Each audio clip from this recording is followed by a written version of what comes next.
I need to extend my Wi-Fi, so we're going to have a look what's in the box and how I set it up.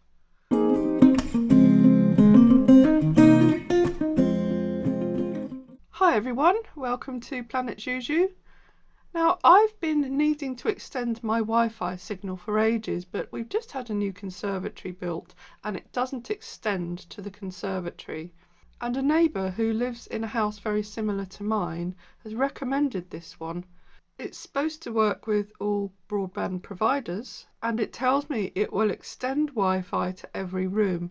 Let's see if it holds up to its promises.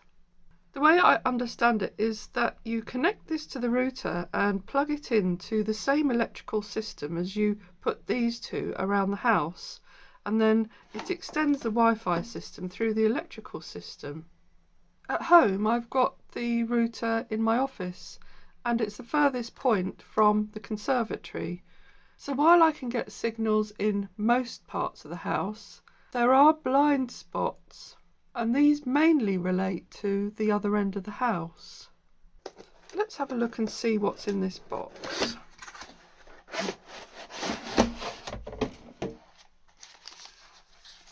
I hope the installation guide is really simple because I'm okay with most software, but when it comes to hardware, sometimes the instructions are a bit difficult to understand. So, what have we got? That's some sort of warranty thing, I think. Oh, that looks like the smallest piece. So that's presumably the piece that you plug in nearest to the router, and it's got a cable attachment. And then these must be the other adapters. They've also got cable attachments to them. I'll find out about these and whether I do need to use them. And then I've got 3 cables. Why do I need 3 cables if it's supposed to go through the electrical network? What is it that I'm not getting? Oh, hang on, it looks like I could plug gadgets into it directly to have some sort of Ethernet connection rather than Wi-Fi. That might be useful. So first of all I have to plug this one in and attach it to the router. So I need to find a socket that is close enough for one of these to extend without tripping over it. So I've got my router and that goes in there in a LAN socket, and then that will go in there and then plug in. I've had to put it in this socket here, which is pretty much hidden between a cupboard and a bookshelf, because you have to put it directly into the electrical network. It won't work as well or at all if you put it into an extension lead. I've just moved that one across so that I can put the extender in and set the Wi-Fi to the router's Wi-Fi. Doing this just means that I don't have to change my Wi-Fi password every time I move from room to room. It's all on the same network now.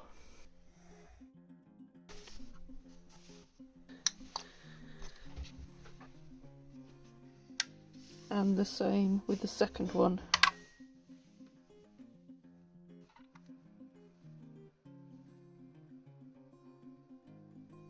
Just click that one. And then my WPS.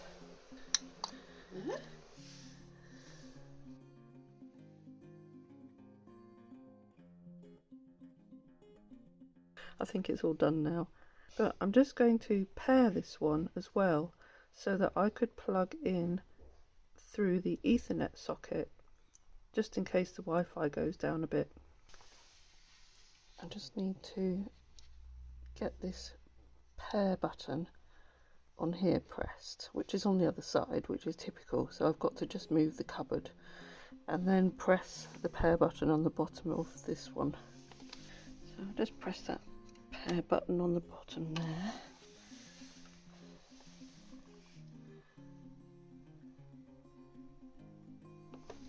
That's created a power line network there. I've located one extender here in the upstairs spare room and the other here at the end of the lounge nearest the conservatory, as we don't have a socket in the conservatory yet. In the conservatory now I can see that both extenders are giving me a good Wi-Fi signal and all of those blind spots are gone. But the router's Wi-Fi SSID and password didn't copy over on either extender, so I've had to do that manually using the Wi-Fi settings on the TP-link app.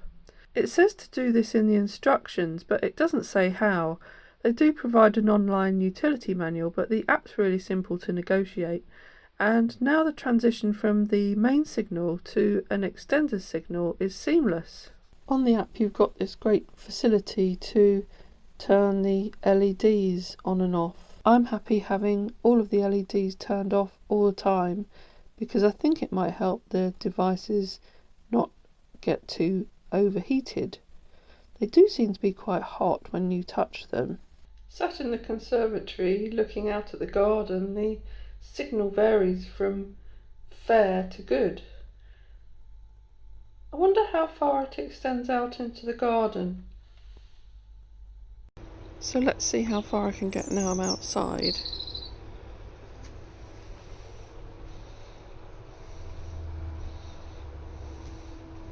The signal's reduced on the patio, but sat outside here should still be able to get music and signals. And it's a bit lower. It's still there.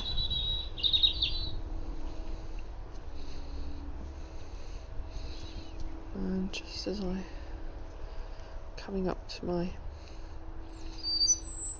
sleeper bed here, the signal's disappeared. But if I go back into my shed, which is a little bit closer,